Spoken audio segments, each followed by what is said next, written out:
Welcome back to the Nullified Take channel here on YouTube, where we've got the TNT takes for you on Survivor 45, episode 12. That is right. I'm your host, Chris. Joining me today on this live recap and review is my co-host, Jake. Jake, it feels very strange that we're talking Survivor, and it is the 16th of December. We're getting close to Christmas, and the show's still not finished yet. I know. It's weird because simultaneously it feels like it should be over by now, but also it's crazy that it's almost over. It feels like it just started also.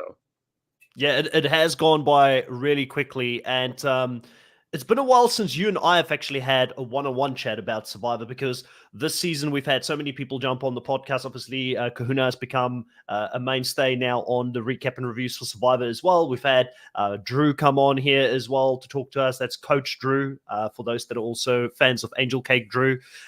So it's been a while since I feel like you and I have had a one-on-one conversation about it. How is this season sort of playing out for you as we go into the end game here? We've now got the final episode coming up. Has it sort of delivered for you on that 90 minutes, and also the characters this season? Have you been invested?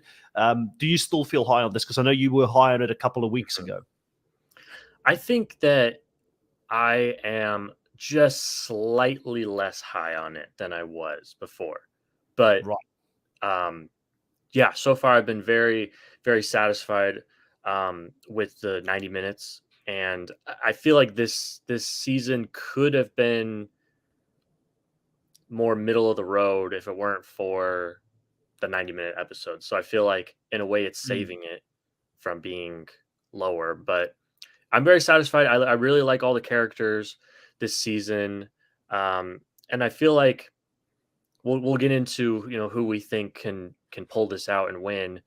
Of the people that I think could have a shot, I think I'd be satisfied with pretty much any of them. Yeah, I do still think there's a few players to me that seem to be the more satisfying winners, and there's a few that I would be less interested in seeing win the game. But it's not because I dislike any of them. Like, from a likability standpoint, I think all of them have got a bit of a backstory now. We've gotten to know all of these players that are heading into the final week, so I'd be okay as well with them winning from who they are as a person, at least, if that makes sense.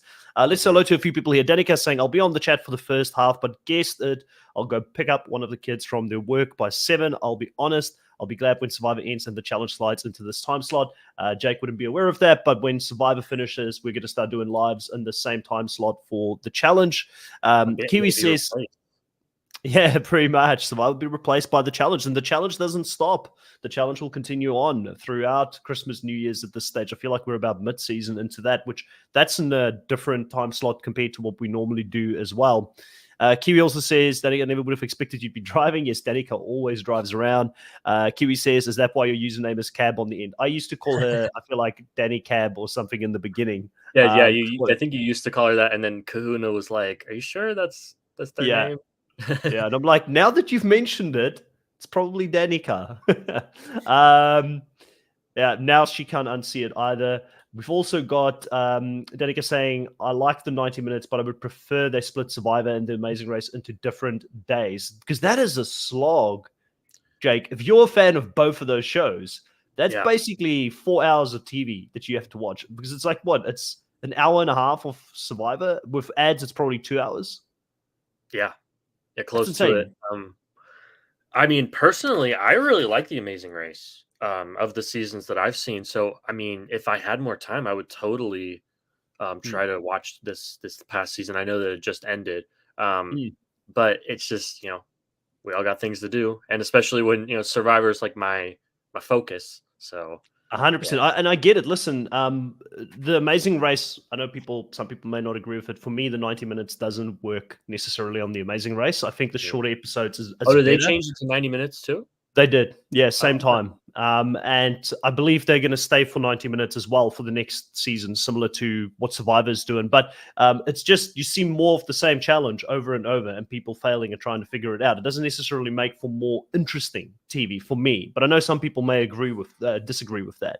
Danica's also asking where you're at, because you've got a new background. I'm at my girlfriend's house right now. I'm actually using her laptop too. I was running some errands with her, and lost track of time and was like, oh, I definitely don't have enough time to drive home. So we got a little. Oh, and here's her cat walking across the screen. We don't have Kahuna, but we've upgraded. What's the cat's name? His name's Desi. Desi. Ready to go. It's a great name. Desi is now replaced Kahuna on the podcast and will be giving us expert survivor analysis. Scott here as well on the live saying, hey there, guys. Once again, I'm skipping my new news podcast to join you because American news is just too depressing. I'd rather talk survivor. I totally agree. American news is very depressing and we see it all over the world all the time. Yeah.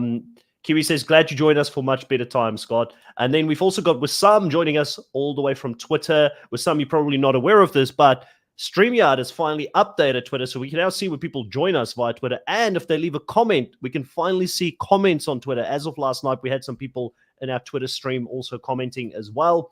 Gabe says, the winner for sure between Austin D or Julie. I did ask in the beginning of this podcast a question which will remain open until the end of the live. I said, who will win this season? Austin, D, Julie, Katura, or Jake? All Katura and Jake is in the same category because I still feel low on any of those two winning the game. Very low. Like if it happens, Jake, I think there's a bit of distinction there, but just a little bit. But I see. I understand why you did that. Yeah, I don't have 5 spots. It only gives me 4. So I'm like, I'm going to put the 3 that I think have the best chance of actually winning the show. Yeah. That's how I looked at it. Scott says, I'm actually rooting for each of the players. Any of them could win and deserves to win. Kiwi says, I'm really hoping Jake comes back and takes the win, but I believe it'll be Austin. You see, if Austin wins this season, man, like it would be so baffling to me how, like, the edit loves him, but again, he gets outsmarted here in this episode, Jake. Like, he's not. What is Austin almost like pulled off without his team around him? And then all we've seen outside of that is him making mistakes, giving his idol away to Julie, letting information slip to D about the blind side on Julie, and then also D outplaying him again at this hurdle. Again, like, how does Austin win the season? Like, it would be insane. Listen, I think that, any of the 3 of D, Julie, and Austin could win if they make it to the end against Katura and Jake. But I think that's Jake's best scenario right there is bringing Austin and Katura to the end. But even then, I still think it's a long shot. Very much. But Austin, I totally see what you're saying. For the whole season, I feel like people have been kind of cooping up Drew and Austin as like sort of both running the show and sort of being big threats to win. I just haven't really seen it with Austin. I totally understood it for Drew, but now he's gone. And great character. We like Austin, the character, great on the show, but he seems like a really, really cool dude to just hang out with. Yeah, and also I know he followed this podcast early on all socials and things like that. So shout out to Austin if he just so happens to listen to this podcast. We're not talking about you as a person. It's like I'm looking at the strategy behind it. Like at the moment, if I had to look at the hierarchy in my mind on who's potentially winning this season, I'd say Julie, based on the fact that she's a threat and they haven't gotten rid of her yet, and she played an idol to save herself, which looked immense. But then I was also thinking about it last night. Could D outshine Julie in a final tribal council by saying, yes, she played the idol, but guess why she played the idol? I was the one who gave her the heads up. I was the one who needed Julie in the game at that point so that I could take control of the vote and take the power away from the boys, which I did the very next vote when I did what Austin couldn't do. And I kept the secret. And we ended up taking Drew out of the game, who was a really big threat. I feel like that could be a very compelling case. So in my mind, D could even be the number 1 person right now to win the show. And I'm very shocked. Yeah. I'd be very shocked that if she gets to the end and she doesn't, and she's had consistent edit from the start as well. Like I've got my eyes on D. I think she could be a winner. Oh, if we're just getting into it now, I'll just say I think D is the winner. Yeah. I mean, I was on the Emily train for a few episodes there. Not at the beginning. It wasn't quite that. The edit got you. The climb, the rise of Emily got you. The rise of Emily. Looking back, it kind of makes sense. It wasn't really so like a growth to win or edit. It was more so a growth to fall. Like she realized what she did wrong. but unfortunately, it wasn't enough. That was her story, was that she doesn't win, but she was able to look inward in herself and see, the mistakes that she's making in the game and outside the game. But yeah, D. Now that Emily is gone, I know I wasn't on the podcast last week, but I would have been on the D train then as well, because again, I've been tooting this horn the whole time. I just knew that Drew was preparing for a fall. I just couldn't see same. him. Yeah. Same. Yeah, I was the whole time, because I'm so hyper focused on our draft and there's still a chance for me to win this thing. And I'm, to be honest with you, I kind of feel like between you and me, like we invited Kahuna in, like he was the Trojan horse that came into the recap reviews and has just dominated when he came in that first season. He had by far the strongest team last season. It wasn't even close. And then this season again, who would have thought he would have number 1, 2, and 3 still in the game? That is a freaking solid track record. So he has D. Who does he have left? Let's pull it up real quick. I'll pull it up real quick so you can see here. So obviously Drew is going to go. I'll take him out. We'll talk about the points a little bit later on. Look at how dominating that is, because Austin was his number 1 pick. D was his number 2 pick. I know. So Austin was his number 1 pick. D was his number 2 pick, and Kachura was his number 3 pick. So he only lost his bottom picks this whole season, which is impressive. That is the guy, honestly. If there was gambling in Survivor and you could make some money out of it, he should be putting money on it next season, like of how on the money he was with that. And I've been fearful because I knew I had the advantage points wise throughout the whole season, but my hopes have firmly been on Drew and Julie for a long, long time in the game.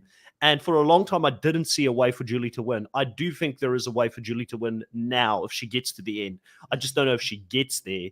And then also I see a case for D to be able to one-up Julie at the final tribal council and give information that no one else knew, basically at that point by saying I was the one who actually controlled both those last 2 votes.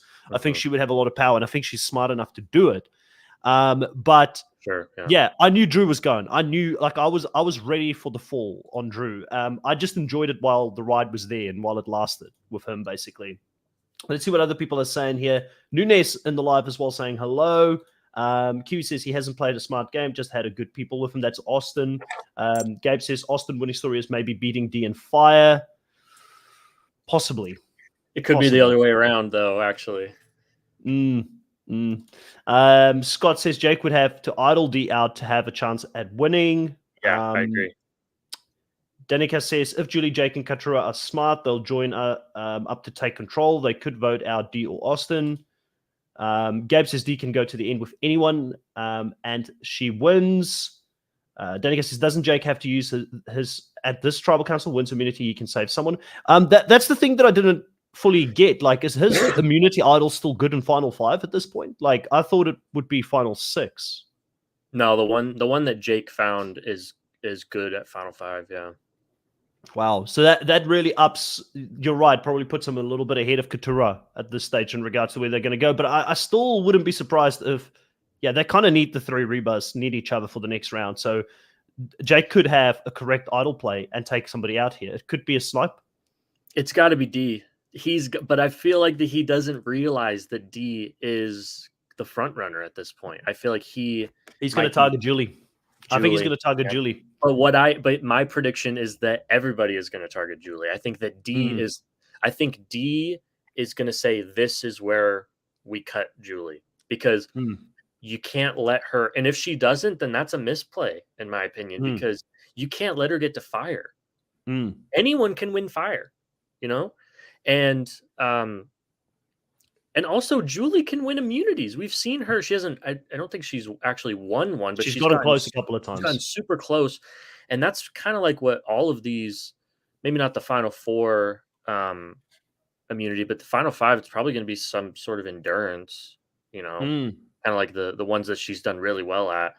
If it weren't for Bruce, but yeah, I think that and we kind of saw it this episode where.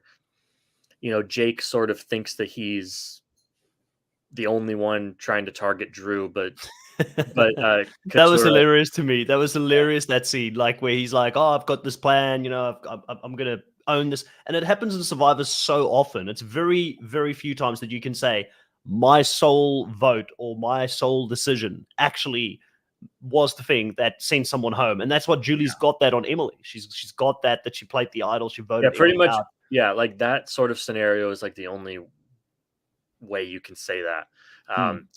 But I feel like that exact scenario could happen again next time, where Jake is like, I'm gonna idol somebody or myself and then take out Julie. But then looks probably like Dee and Katura are also gonna vote for Julie, and it's just gonna look like, oh, it's unanimous. Yeah. It may end up like that. I just want to bring up a couple more comments here. Take out D. Yeah. Scott says, but D is too likely to win immunity to give Jake that chance. Q said, now that Emily and Drew are out, I'm less interested. Danica says he's always saying stuff at Tribal and during the games. And that's Jake's commentary. I love this Jake, one, man. Yeah, this one here, Chris saying Kahuna's brain needs to be studied. Maybe when it comes to Survivor, but on the challenge, he's been so off, Chris. He's been so off on the challenge. Tori, a goat? Get out of here, Kahuna. Get out of here. Gabe saying Julie had to take out Austin and D and do that lawyer final 3 or final 5. Nunes, these last couple of tribals before the vote seem most challenging strategically, needs to build resume while simultaneously avoiding becoming a target. Here he is. Look at him in the live. That's Kahuna. That's Kahuna. Fat Dad Slim. Yeah, it's his other account. Kiwi says if Jake gets rid of D with his idol, then it's anyone's game. But he wants to get rid of. See, and Julie. that kind of shows exactly right there why Jake is so unlikely to win, because he has to take out D, but then he also has to take out Julie, but then he has to take out both of them. But one of them is going to have the chance at fire, so it's just all up to chance, So, man, I love Jake so much. I think he's hilarious. I think that he's had a really, really rough, dice roll go his way, but he's also made some mistakes, but just had a rough time in the game. But man, I just can't see him winning as much as I like him. Yeah. He's a nice guy. But to me, he's like, I'll be honest. He's mid. Like, he's mid for me as a player. Like, I don't think I'll remember him. I think 10 seasons from now, I'm not going to remember Jake, to be honest. Probably not. Yeah, but he's a nice guy. Like, I think he's a super nice guy. Obviously, he's gone through some struggles in life. He's struggled his way through this game. Sometimes it's hard to watch someone struggle to the end. I really liked his the scene with him getting the idol.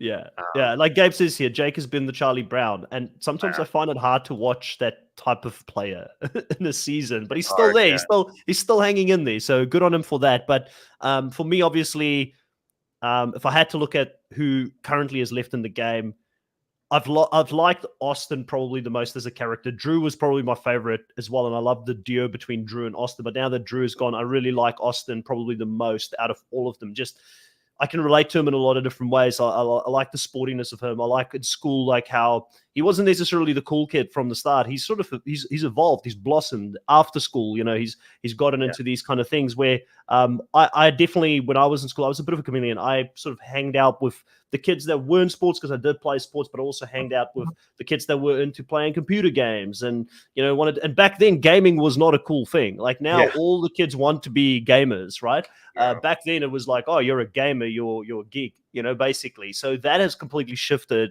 generationally if you look at the younger kids these days. So I can understand kind of a little bit of where he comes from, and that whole conversation about him probably never feeling confident enough to talk to someone like D in his real life, but on the show now he's had that opportunity and she's really liking him and they're forming this relationship. I find really, really cool, because at school I was the same. I wasn't the most confident kid when it came to approaching girls.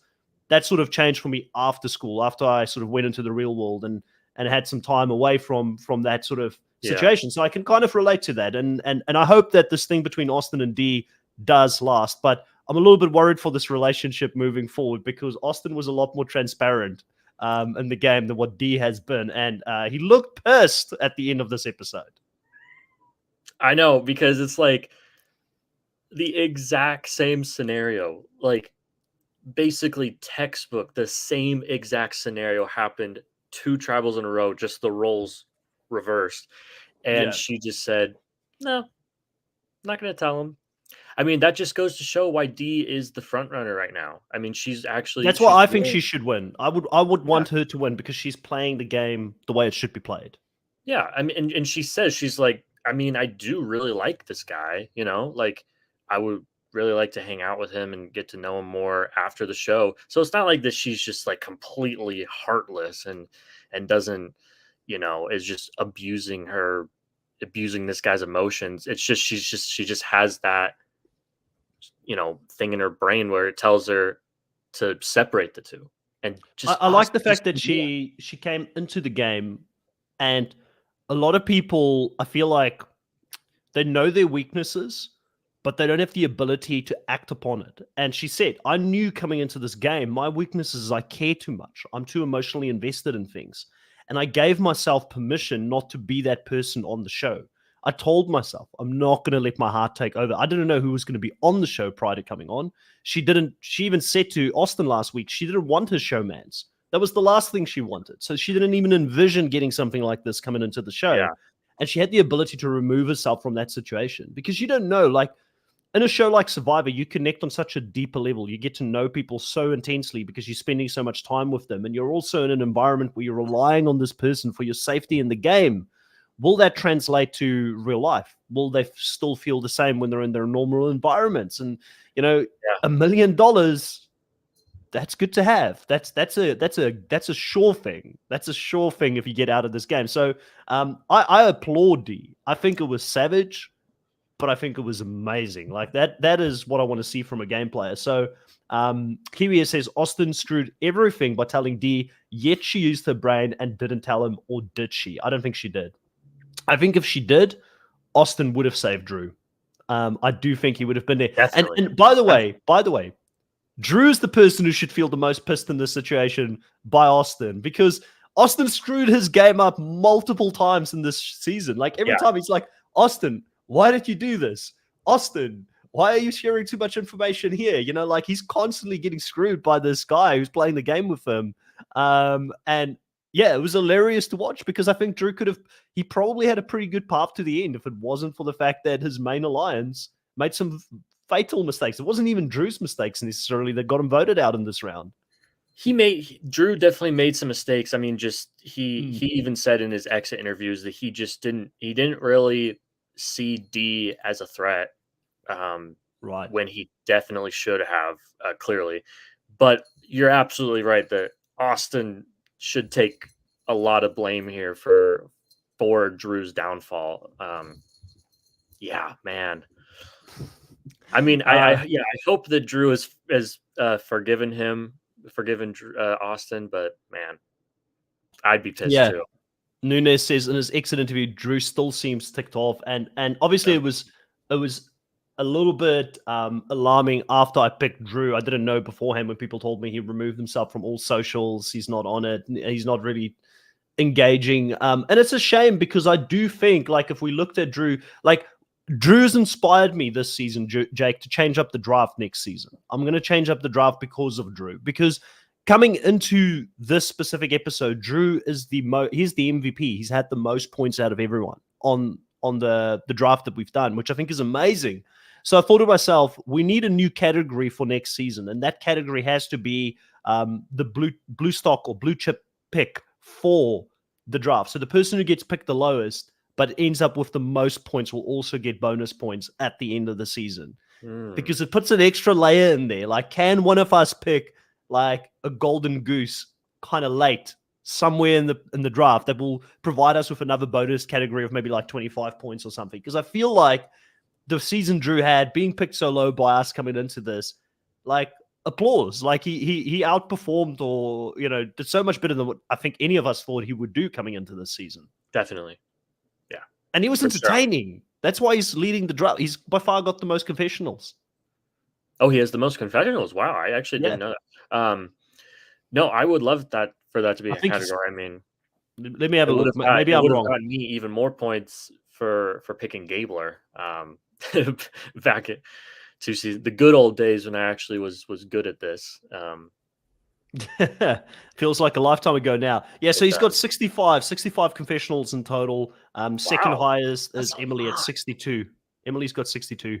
So he's only just overtaken Emily this episode. But How many still, does how many does D have? Just out of D curiosity. actually has got the fewest, I think, of everybody that's or no, not the fewest. She's second to the bottom. No, third to the bottom. She's kind of right in the middle. 52 confessionals. You've got at the bottom So Julie at 42 and then Jake at 46 below her. pretty balanced. Yeah. Yeah, it's very balanced, and especially if you look at the rest of the people that are in there, Austin and Kutcher are tied for first of the players that are still in the game at 57 confessionals each. Wow, Who would have thought Katura. Kutcher, man? She had a lot of smack talking to do throughout this season, and she had to get it in. By That's the way, true. let's talk about Kutcher a little bit. Yeah, the third Alright. wheel this episode, the person who gets to go on the date with Dee and Austin, and I absolutely loved it because when they were on the what did he call it? That little island thing, sandpit or something like that. I can't Yes, remember what and the Kit, something like that. Yeah. yeah. Anyways, while they're there, they're eating. You could just see Katura's side eye. Katura's got the best side eye in Survivor history. I absolutely lived to see Katura on this reward with them. Do you think that Austin, in the inside, he was dying a little bit when he got the option to choose D to go with him on this picnic, and then suddenly he was forced to pick a third wheel to go with him as well? Yeah, and oh my gosh, speaking of Drew being pissed off, I mean him being picked to be like the babysitter, he was so mad. Oh my gosh. He did like the Captain America shield throw Shield throw, yeah, with the pot the lid, lid. Oh my gosh. yeah. But yeah, I know I was expecting Austin to be like, can it just be us two, actually? Or Jeff, can you be the third wheel? Kind of like Rob and Amber back in All Yeah, Stars. yeah. Get the truck and Jeff sits in the passenger seat instead of Amber. Didn't Jeff do that with I feel like did he go like in the first season with who was it, Kelly or something, that he went out to the beach and they had like a dinner or something? It was something strange. Mm. Like, it was really cringy in that It first was season. just him and Kelly, and they went to like a bar. Yeah. Yeah. And like the first episode was airing on the Yeah. TV. You just don't see that kind of thing anymore. Yeah. Very interesting. Yeah. Jeff was awkward a few times in that first season, like now Oh that I yeah. think about it back in the day. But hey, we still got the show. But yeah, that was a funny little moment with them going there. Obviously, Austin pulling it out and winning. The helicopter flyby definitely killed me. That killed Oh me. my I was god. like, the production team knew how to rub it in. They knew how to rub it in, and they're like all waving, and they're like, "Oh no, Drew's just standing there. He's pissed." They could tell, even in the helicopter. They're like, "He's not happy." Yeah. Jake was pissed too, but at least he had the decency to wave back. But Drew just couldn't even hide it. I mean, man. Oh, that's TV gold, TV gold. And what did you think about this is where I have to say I do like. I mean, like I said, I'm a bit harsh. I don't think, like I said, Jake a couple of seasons from now, I don't know if I'll necessarily remember him, but this moment here was brilliant from him, where he's like, "I'm supposed to be, babysitting Mama Julie. Hell no." I'm out here trying to find an idol. I'm going to go do my own thing. Like, I mean, Yeah. I'm not here to be babysitting anyone. She's a grown woman, And I Yeah. like the fact that he was like, I'm not even in this alliance. What the hell are you talking about me trying to know. babysit? I know. And I respect the fact that both of them, like, they were playing the game. How did Drew not think that those two leaving together, looking for Peppers, wouldn't result in them looking for an idol? Like, it was a big oversight on his behalf. Yeah, I mean, and that's like kind of an impossible job to give somebody because what is Drew's just supposed to like literally follow them around everywhere? Like that's so insulting, And obviously, we've actually seen that happen. But I mean, it's at the same time like it's like I don't fault Drew for not actually doing it, but for him to be surprised, oh crap, did they look for something? Of course they did. Yeah. Like, come on. So, Yeah. yeah. And again, I think this goes to show just kind of, I felt like this was sort of like a olive branch moment with Jake and Julie, and I felt like Julie just was like, eh. Like he's like, I'll let you look for idols if you want, Julie. I'm not gonna stop you. I'm a fun babysitter, is what he said. If you want to stay up past your bedtime, I won't tell your mom and dad. You're right. You want I won't tell a Drew bit and of You want a bit of sugar after 9 p.m.? It's all good with me. You know, I'm the fun, cool babysitter. You know. And then, but yeah, then later in the episode, you know, Jake, I think, comes up to her and offers to vote out Drew, and she's just like, eh. So I don't know. I feel like Jake has been kind of, He's got no agency. He's got just no agency in the game. Man. Yeah. He's just been behind. He's been 2 or 3 steps behind every single round, basically. It's funny and I think because he was sort of the first person to be like, we need to break up this Reba alliance. He wanted to go after Julie back in the day, and everybody was focused on Caleb. Yeah, his move to try and get Caleb or keep Caleb in the alliance to make moves was definitely the right move. But you just like you could blame the people around him. I blame Katura and Bruce for never being able to see eye to eye and actually getting past their beef with and that goes to show like he kind of he just got unlucky on that starting tribe. It's not his fault that Bruce and Katura hate each other, you know. And you know, Bruce and Katura for the Amazing Race, I reckon. Be amazing. That's what we need. We need a little bit of spicy casting on the Amazing Race. If we get Bruce and Katura on there together, I reckon it would be funny as hell. They need to do that theme again where they do put 2 strangers together. I've only seen like 4 seasons of The Amazing Race, and that was one of them. My favorite. Absolute favorite. That was the best season ever. Yeah, you want to see people working together that have never worked together before, and then you know the personality clashes are going to come in and how they do things. I don't know how people don't think that's good TV. Like this season of The Amazing Race, and Danica brings up Rivals Amazing Race. I think that would be great. This season of The Amazing Race was just, I don't know, it was everybody was likable. Just likable teams, and I'm like, you know, who can I root against? Like, who brings a bit of spice to the show, you know? And I guess there was one team people didn't like as much, but I don't know. It was like it wasn't the same. It's not like old school times, you know. So I would love to see something like that. But also another thing about Katura, like while we're on her, what did you think of her early idol hunt and Austin catching her in the act? Man, it's just funny. This is the second time that she's been caught in plain sight just looking for an idol. Like, I feel like other people do better job at you know, kind of being more discreet. But also at the same time, it's like, why are you guys that crazy about Katura finding something? You know, it's like I feel like they shouldn't really care that much that she would find an idol. What is she going to do with it? You know. No, 100%. It was funny. It was funny just how in the moment she was so hyper focused on finding something. She didn't even hear Austin coming up to her while she's looking, and her reaction to it was so funny. Seeing the smile, she's like, "Oh, I got caught in the act here." And then Austin, this is where Austin shows some skill. We've been hard on him in regards to some of his strategy, but he could have made her feel bad in that situation. He didn't. He used his emotional intelligence by trying to say, "Oh, we're in this together. Just make sure that Julie doesn't see you doing it, because then she'll go look for it as well. We don't want her to have the idol." So he immediately makes her feel not so bad about the fact that she got caught in that moment. So hats off to him. It might seem like an insignificant little line that he threw in there, but I think that also shows why he's really good at the game. Socially. I totally thought that in that moment. I was like, oh, that was a good reaction by Austin, instead of just being like, can't be doing that, Katura. Like, kind of like making fun of her. I agree. Would Drew have reacted the same way? Is the question. Would he have been as good? Probably not. No. He would have made a joke about it for sure, but I don't know if it would have gone over the same way. Chris, I know you weren't the biggest fan of Annalie. Annalie was just hyper competitive, and she definitely she was basically telling her dad to keep running, and her dad was like, thought he was going to pass out a couple of times in the game. And she's just like, "Come on, Dad, come on, you got to keep moving." And she was hyper competitive. But I don't know, like, I mean, is that the level of controversy that we get now on The Amazing Race? It's still not where it used to be for me. I want my oxes broken again on the show. I want to get a moment like that. The Amazing Race people will know what that is. All right, Gabe says, Eve, Jake did it better than Katura, even Jake. Looking for idols. All right. Yep.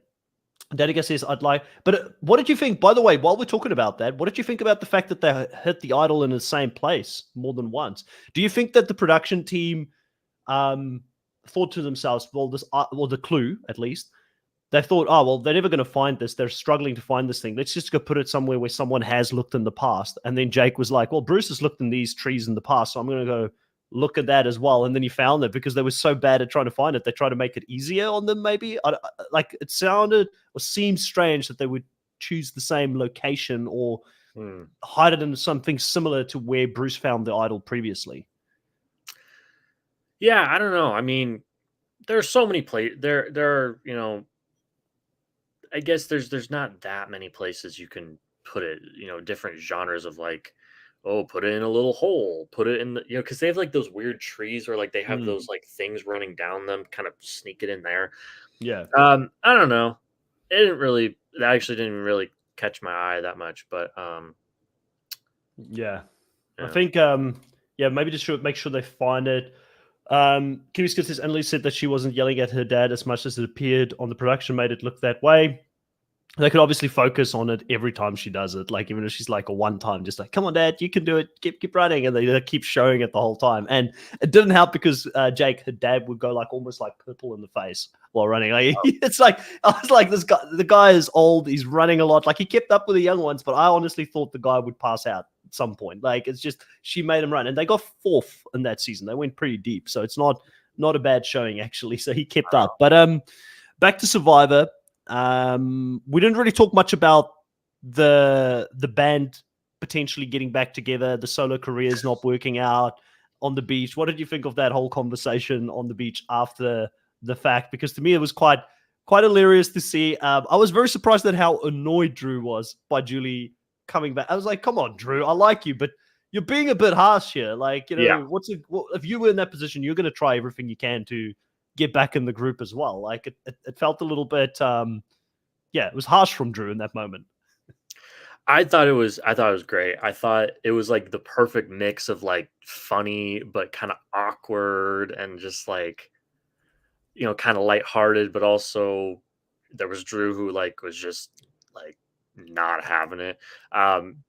No, I know, but also at the same time it's like, Julie, like, did you really think that they would, you know, get the band back together? It's just not going to happen. You know, like it's over.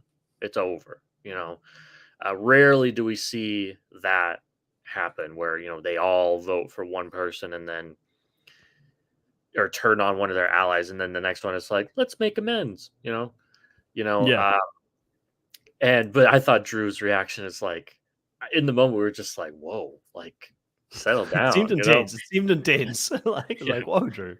Let like Julie live her life a little bit. Let her try and mend bridges at least and get back in the game, you know? Right. I don't blame her for trying, but also like, don't be surprised if nothing comes of it, you know?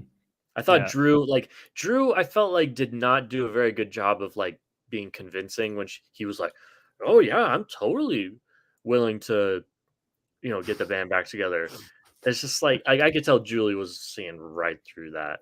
But Drew also saw right through Julie, and like I feel like Austin kind of bought a little bit into that, probably because of D as well. But it was funny to see where Drew was like, "We're all not winning the Oscars for best actors. Like we're clearly aligned to each other, right to our faces." The only one who gets an Oscar is D. How did she convince Austin and Drew? But Drew, I think Drew kind of in that moment when she said, she's like, oh, I didn't know anything, I didn't say anything. I think Drew wasn't fully convinced because that was the moment when he said, I can see right through that. You know, basically, I'm pretty sure he had that comment straight afterwards where he was like, I can see right through that lie. But obviously, the fact that Austin's in love with D, I think made it hard for him to like maybe even have that conversation with Austin. Yeah, and again, complicated things. This goes to show Survivor is not all skill, folks. It's not Drew's fault that 2 of his alliance mates happen to be like lovey-dovey with each other, and that that prevents him from making certain moves. That's just the hand that you're dealt with. You know, again, like I said earlier, you know, Drew has definitely made some mistakes in this game, but you know, getting Austin to tell D was not one of them. That was all on Austin. No, Austin definitely played that incorrectly, and Drew was the one who paid for it. And then also, D trying to save Austin with Julie last week ended up playing out in this week because she said Drew was the mastermind behind it, trying to keep Austin's name out of Julie's mouth for when she played the idol. And Julie, obviously, after that, was never going to be okay with Drew again. She was always going to go after Drew in this moment. I really do hope that they do make peace with each other afterwards, because I do think that, when you've had this tight of a bond and you've played the game and they dominated as much as they did, I really do hope that Drew can make peace with the rest of the rebus here and with Julie and with D, and can get past the fact that this was a game at the end of the day. And even he said that. Even he said it in the tribal council at the end when he was asked, does it get harder or easier the deeper you go into the game? He said it gets easier. You get hyper-focused on the end result. The relationships was a thing that we focused on in the beginning. Now we focus on it less. So I hope he watches that and takes that into account if he's still feeling a certain type of way about Julie and D turning on him. Yeah, I agree. Forget who it was in the comments said that, Drew seems not too happy still. Early on. Yeah, he's still very upset. Yeah. Yeah. I get it. Totally get it. And that's kind of where people seem to be annoyed on Reddit and stuff that he's still pissed. And it's like, you guys all are always like clinging to the old days of Survivor where that was like everybody was pissed. Nowadays it's like, oh, Jeff, oh, snuff my torch, oh, I'm so happy to have played the game. That's fine too, but don't be upset when somebody is upset that they get voted out. Like this is a social game, and he's got the right to feel how he feels. Like, how can you decide how he needs to feel about a game that he experienced that we saw this much of? Like, we don't know a lot of the conversations that happen out there, a lot of the things that happen. We get to see what the producers wants us to see on the show. So I do hope he gets over it, but I'm not angry at him for being angry. Like, how can you be angry at how somebody else feels? Like, it just makes no sense to me. It's like, like some people can't even control their own emotions. Why worry about other people's emotions and what they're going through? I don't get it. Like, as somebody who would love to be on the show, like if I were to make it to 6th place, was doing super well for most of the game, and then it just got taken away, got blindsided, I'd be so upset. Not necessarily at everybody else, but I would just be upset at the fact that I got voted out. So he got voted out in the Jesse spot. He got voted out in the Omar spot, or the who's the other person that I'm thinking of, Ricard. Yeah. So there's some great players that have been taken out around the 6th, 5th sort of spot. And that seems to be the new place now, where Jeff will need to bring a new challenge in so that we can have these players make it to the next stage in the game, because the fire making challenge isn't enough. Should the fire making challenge move to 5th or 6th spot now to try and get those players to the end? Because that was the justification to get that great 3rd or 4th place player into a 4th place player. Everybody knew this was going to happen. Everybody knew this was going to happen. They're like, except Jeff. Yeah, you're just pushing it back one vote, right? And obviously people like Jesse, who are able to find an idol, they'll still get voted out, or I guess lose the fire making challenge. I mean, it's not. Do you think that anybody that has won the game so far from the fire making was like exactly how Jeff intended it to be? I mean, I guess Wendell and Ben from the very first time it was introduced, but like I'm thinking on like who won the fire making challenge. Tony, I guess. Did Gabler won it? But I don't think Jeff was. He wanted Jesse, Yeah, true. He did want Jesse. So you know what I mean. Like it feels like people have already figured it out. Like, oh yeah, just don't let him make. Dude, yeah, just do it earlier. So it's actually now become even worse because you lose big characters even earlier in the season where they maybe could have gotten a little bit deeper. You got another episode or two out of them, So I feel like Jeff just is not going to win with this.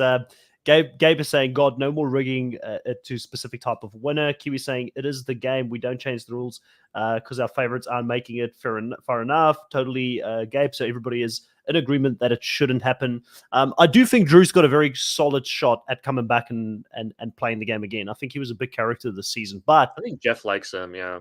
Yeah, but I also think, because, I mean, even that analogy that he gave about the bar, and how everybody's bar is at like a different height when you play that game where you have to go underneath it. And he's like, Julie's one is like right at the bottom right now. And Jeff eats that kind of stuff up. This is what Jeff wants from people. So, I mean, he could have him back just for that alone. But there is also the big chance that if if Dee and Austin's relationship does make it out of the season, they're probably going to be the new Boston Rob and Amber, since they've kind of put that out there. With, maybe Dee being the Boston Rob, making all the moves, and Austin winning the game at the end like Amber. It would be very interesting to see if we get to see them maybe coming back a little bit more in the future as well, because I feel like they could also be two favorites in Jeff's eyes, because he loves the showmance things that happens on the island. I think he's real into that stuff. He does. He eats that up. Jeff's a romantic. Jeff is a romantic for sure.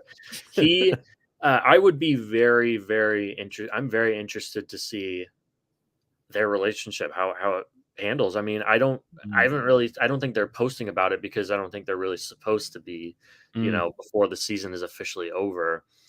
But yeah, especially after what Dee did to him, like Chantel's saying, I don't know, man. I'd be pretty pissed if I were him, especially like she did not return the favor. I think she was like, I'm calling it. He's gonna. I'm calling. This is how I see it going. He's gonna forgive her. Like he's gonna be annoyed. They're gonna have a moment. They're gonna talk about it. But I just think Austin at the moment doesn't really have options in the game. Dee is taking his options away. He has to forgive her pretty much like strategically, but I'm talking, outside of that, listen, Austin, Dee's a beautiful girl. I'm sure Austin will find it in his heart to forgive her at some point. I'm sure that's going to happen.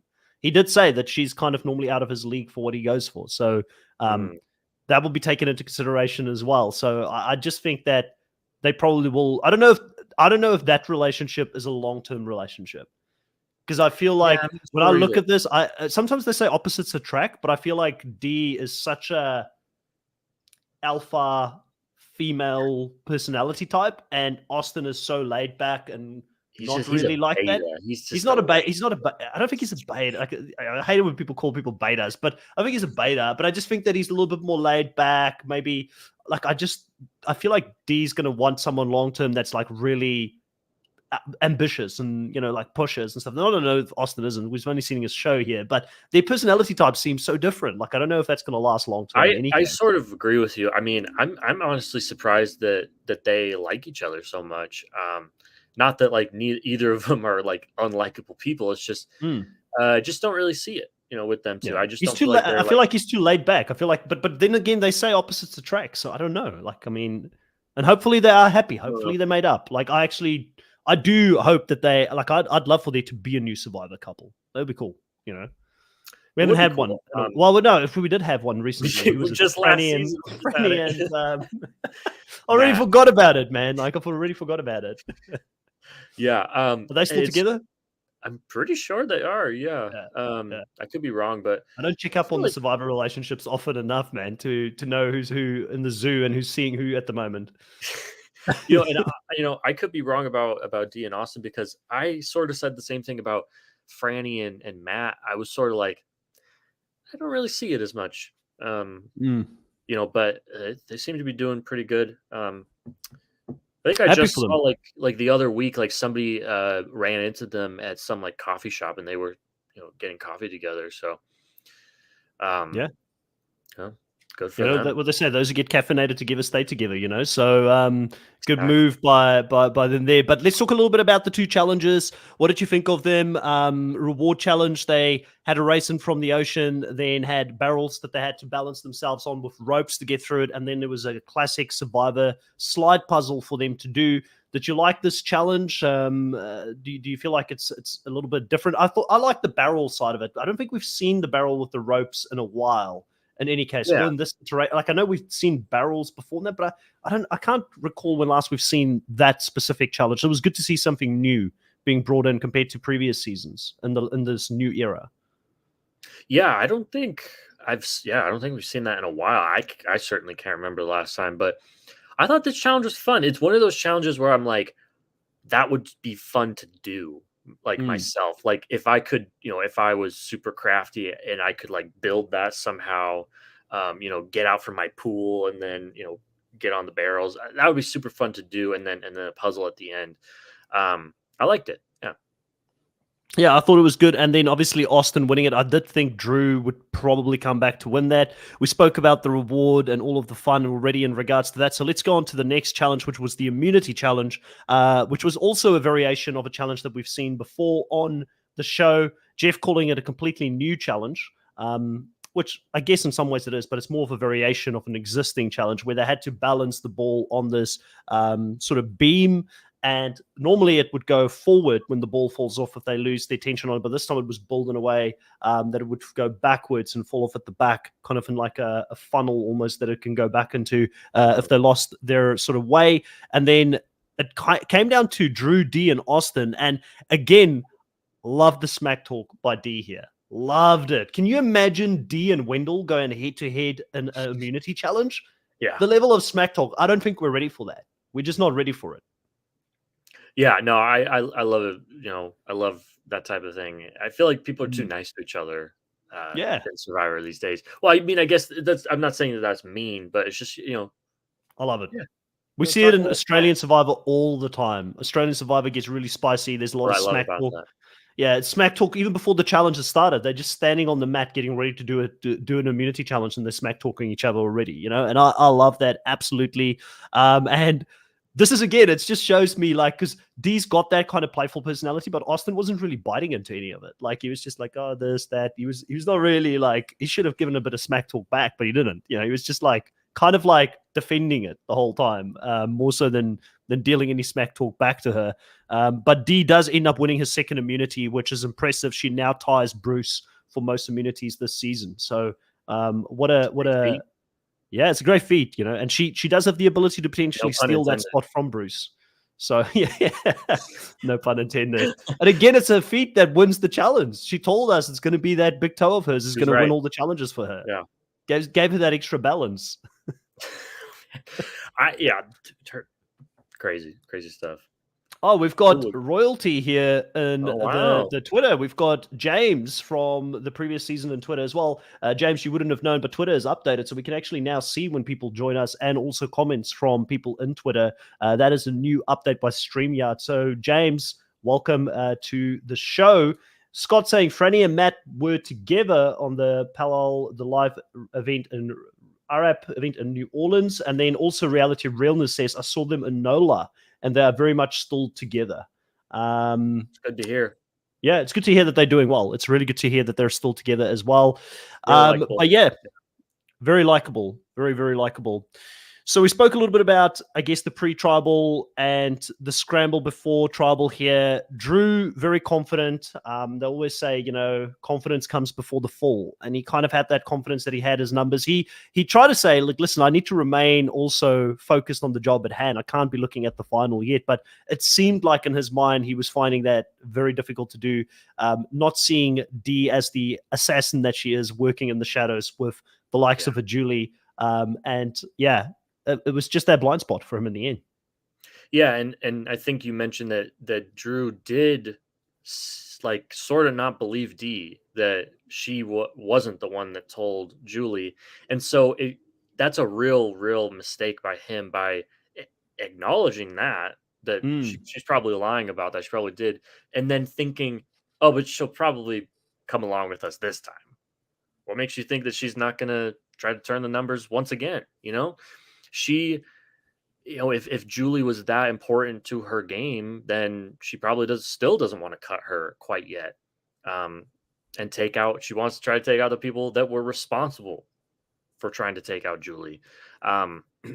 Real blind spot. And again, like I said, Drew even mentioned this in his exit interviews that, I didn't see Dee as this threat that she really was.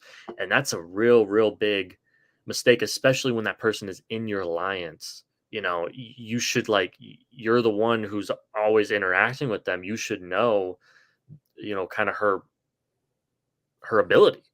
I feel like it was because he was overestimating his own abilities. Like he was like, I am just that far ahead of everybody else. I am running the game and thinking about all these moves. He even said after the merge, I was the one who's been controlling the game. So I feel like in his mind, he was the mastermind this season. And he didn't think that there are other people who are actually also playing a very strategic game. Maybe the whole relationship between D and Austin also made him feel like, oh, they're more here for the love. They're more here for that type of stuff. They're not actually hyper-focused on the game. And him not having his guard up, not focusing on that with D specifically is the thing that sort of got him in the end here, which is quite interesting. And then I also wanted to talk a little bit, I guess, about, obviously Dee's got to make this decision. Will she tell Austin or not? She ends up not telling him about it, which means that Austin plays the amulet on himself. So there's a couple of mistakes now by him throughout the season. We've asked this question in the beginning of the episode. Who will win the season? Who do you think at the moment, Jake, without looking at it, is leading the vote in the live for the vote here between Austin, D, Julie, Katara, or Jake? D. Yep. Very convincingly. 60% of people are voting for her at the moment. Yeah, I mean, and for good reason. I mean, it's her game to lose at this point, in my opinion. I don't think that she's struck in such a good balance of like people see her as a threat. So like if she were to make it to the end, people are gonna be like, they already kind of have a good idea, like, oh yeah, she played well. I could vote for her. But also at the same time, I feel like people aren't like, the alarms aren't ringing in their head of like, we got to take her out. It's still sleeping on her. That's still on Julie. Yeah. And I mean, again, not only was Julie a great ally for D, but such a good shield. I mean, this is going to be, I suspect, the third vote in a row where votes are going to go Julie's way. I'd be pretty shocked if Julie, if she doesn't win the immunity at 5, if she stays, I'd be shocked.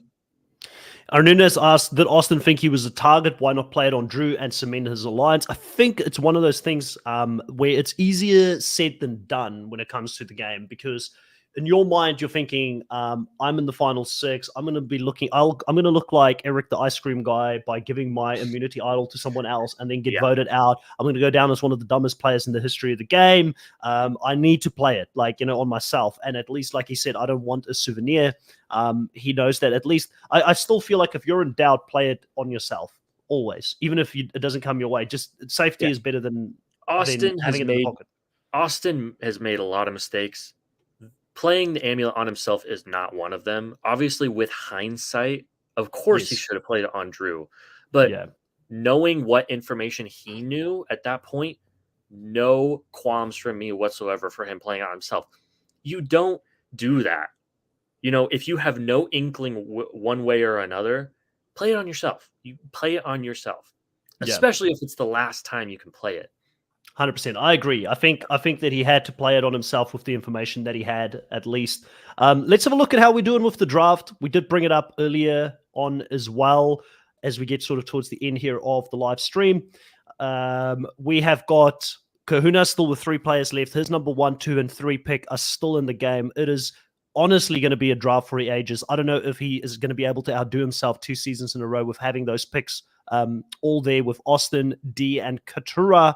I still have Julie in the game, who was my second last pick, I feel like, for the season. She is now carrying the flag for me going into the end, and I think Julie still has a potential shot if she gets there, but I can also see D nullifying some of her case by the fact that she actually was the one who saved Julie by telling her the information about playing the idol.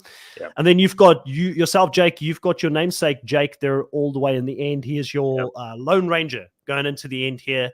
Thoughts on the draft, thoughts on how you think it's going to... In fact, let me do the points first, because it'll be better to have thoughts on the draft after we've done the points. So I have been leading the charge for quite a long time in the show, I guess, on the draft and with the season. Probably about, I'd say, just pre-merge, I started leading and I've had about a 20, 30-point lead for most of the season on Kahuna. Let's see if that remains. Jake, you are still in last at 206 points. It's going to be very difficult because you lost so many people so early on to catch up. Your only person in your team is Jake, who's got 66 points at this point. And then on my side, I am still leading by 9 points, though. So it's getting very, very tight, very spicy getting into the end game here. I've got 408 points. Kahuna's got 399 points overall. I've got one player left in the game. It's Julie. She's on 87. Kahuna has got 3 players left in the game. He's got Austin, who's his top point getter at 100 points. D, second best point getter at 93 points. And then Katura at 77 points. For those who are not aware, we give points for different things such as confessionals, team challenge wins, individual immunity wins, making the merts, successful advantage plays, finding the advantage, votes against them, runner-up and winner all gets different points. And then there's also some bonus categories at the end of the season. The bonus categories will be for most confessionals, which Drew's in the running for that, but there is an episode left, so he probably will lose out on that. Yeah. Most individual immunity wins, which at this stage would be Bruce and D. Most advantages found, which would be a draw, I believe, between Drew and Austin at this stage. Least votes casted against them, which I need to double check who that would be, and then most advantages played correctly, which at this stage is Caleb and Julie for advantages played correctly. So there is a couple of potentials for me to get some bonus points, but it is going to be very tight going into the final week here. What's your thoughts on how things are going to shake up? Do you think that Kahuna, he came into our house, the Trojan horse, broken, who does he think he is? Won the first draft, probably going to win the second draft. I'm very nervous about this one. Yeah, Chris, I got to say, just seeing, I think your lead is too narrow at this point. Especially given that I think that he's got the winner on his draft team. Yeah. And I think that coupled with probably he's going to get a couple of the bonus categories. And he could potentially get whoever has the most confessionals, because he has so many people, and given that there's still one more episode, they could overtake Drew. I just don't see how you pull this one out. Yeah, I can't see it either. I think it's going to be very, very tough going into the final. But that is it here for this episode. Let's read this last comment here from Reality Realness saying, Bruce was just voted out with an idol in his pocket. He was probably terrified to make the same mistake. Also, maybe the amulet isn't transferable. That was never explained in regards to that. But Drew also never. Well, Drew did mention earlier. He's like, if I'm in danger, Austin would play it on me. He did say it in the episode. So surely he would have known the rules of the amulet because him and Austin were so close. Chris saying, nice live, as always. So excited for the finale next week. Yes, so next week will be a little bit different. I will be back in New Zealand visiting some friends for Christmas. So I will be on the live.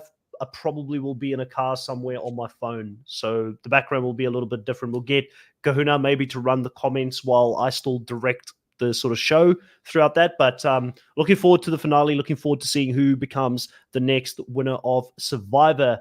But for now, that is it. Everybody in the live, thank you so much for participating here tonight. If you're new to the channel, subscribe, hit the like button, put on the notification bell so you can be informed next time we go live. We cover a lot of shows here on the channel. We cover Survivor, we've covered Survivor UK, we cover Traitors US coming out very soon with some legendary Survivor players on that cast as well. It's looking really, really good. We've got Squid Game, the challenge for you if you're into Squid Games. A lot of things, The Amazing Race, the challenge, so forth. So if you like reality TV, make sure to subscribe for the future. Palava Girl dropped in right at the end here to say hello to you as well. Everybody, grab your torches, head back to camp. We'll catch you guys next time. Bye.